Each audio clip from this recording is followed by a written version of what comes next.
This video is about the first lesson in the Forces and Space scheme of work, and it's about the solar system, but really it's an introduction to some important ideas around the history of science to do with the Aristotelian view of the universe and the Copernican view of the universe.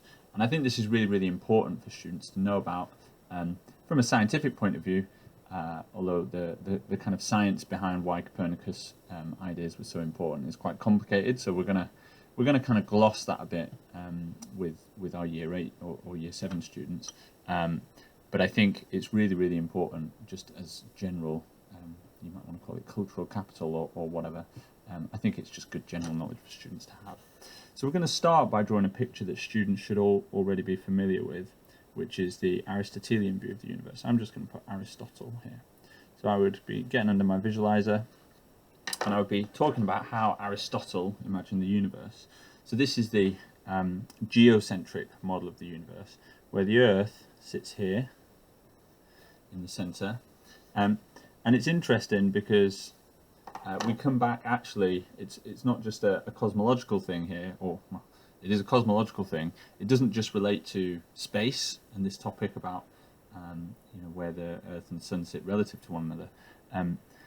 It obviously also relates to the 4 elements and that picture of the universe we had. And Aristotle's picture seemed to encompass everything because it explained why elements behave as they do, but it also explained what the universe looked like. So we have the Earth in the center, and it's worth reminding students of this. They hope they've seen this before if you've been using the GLT resources. And then around there, in fact, I don't want to do that as squiggly like that. We've got water, so you can think of the oceans here. So we've got water next around the Earth like that. Then we've got this layer of air, which is the atmosphere in effect, although they didn't really think about it in terms of an atmosphere, this kind of sea of air that came later.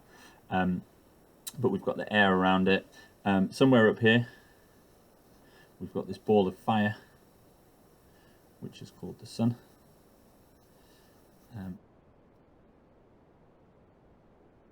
So that's fire, really. You might want to label this as fire like that. And then around the outside of all of this, in the Aristotelian picture of the universe, we had the cosmos. And that was the stars that you see in the night sky. This is the unchanging layer that surrounds the whole of the universe. And it was really important in this Aristotelian world picture that was unchanging. That was taken on by the Christian Church, and they said somehow this was related to heaven. These were the celestial bodies. And that became a really important part of the way people in medieval times pictured the world.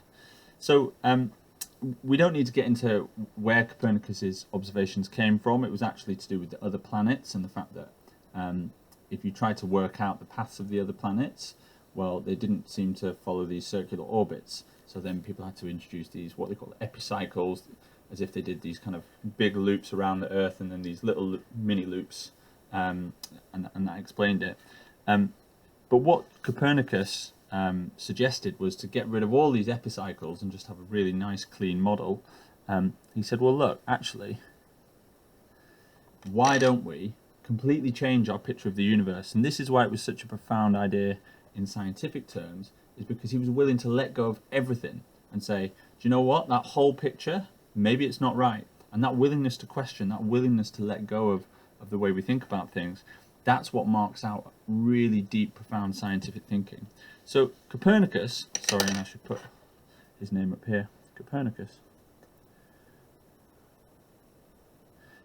he put the sun in the center. So he imagined, actually, even though we see the sun going round us, well, that doesn't seem to fit with all the other data we have. So maybe the sun's in the center, and maybe the Earth is actually going round it like this. So I'm going to put a kind of dashed line like this to show the Earth going around the sun, like that. And what we want to illustrate to students in this lesson, the kind of, apart from this broader, these broader ideas about Aristotle versus Copernicus, one thing that we want to illustrate is that the time it takes to get all the way around the sun, what we call one orbit, so we could put here 1 orbit equals 1 year. And we want to emphasize that the Earth takes 365 days to do a complete lap all the way around the sun, and therefore 365 days we call 1 year. And then it might be worth getting them to think about the differences between the year on Earth and the year on other planets. So then we could say, well, they should know this from primary school. This will be quite familiar where the planets are. So let's draw Mercury here. So I'll put a little M for Mercury. And you could check for understanding while you're explaining this and say, okay, can you tell me, do you think Mercury is going to have longer years, thumbs up, or shorter years? Hopefully they get the idea that it's shorter years because, and we're just giving a simple account of this for now, because it's got a shorter path. So 1 orbit equals 1 year, but that means 1 Mercury year, because it has less distance to travel, it's got a lower circumference, this circle, a Mercury year is shorter than an Earth year. And one of the later examples in the deliberate practice is another planet, so put Saturn, and we can draw its rings on here like this, like that, and that's Saturn. And that's got a much longer orbit, therefore that's going to have a much longer year. So really that's everything that you need to cover in here. 2 things are worth stating before I finish this video. One is this lesson doesn't focus that much on all of the planets, but if you wanted to draw all those, so Mercury, Venus, Earth and so on, that would be fine. I'm kind of assuming that as prior knowledge because that is something that's in the Key Stage 2 national curriculum, and from my experience students are pretty familiar with that, so you don't need to spend ages on that. The other thing to say is my picture of why Mercury has a shorter year than Earth is a little bit of a simplification. So it's not just because Mercury has the shorter path because it's got the smaller circumference, it's actually because to keep Mercury in orbit it needs to travel faster. You can think about if you're swinging a bucket around, if you have a really long piece of rope you wouldn't need to swing it as fast. If you had a heavy object on a short piece of rope you'd need to swing it really fast to keep it in circular orbit, to keep it in circular motion. Now that comes later in the scheme and you might want to foreshadow that in your lesson and say it's not just that this has a shorter path, it's also that compared to Earth, Mercury moves faster. But you might not want to go into that if you don't want to overcomplicate.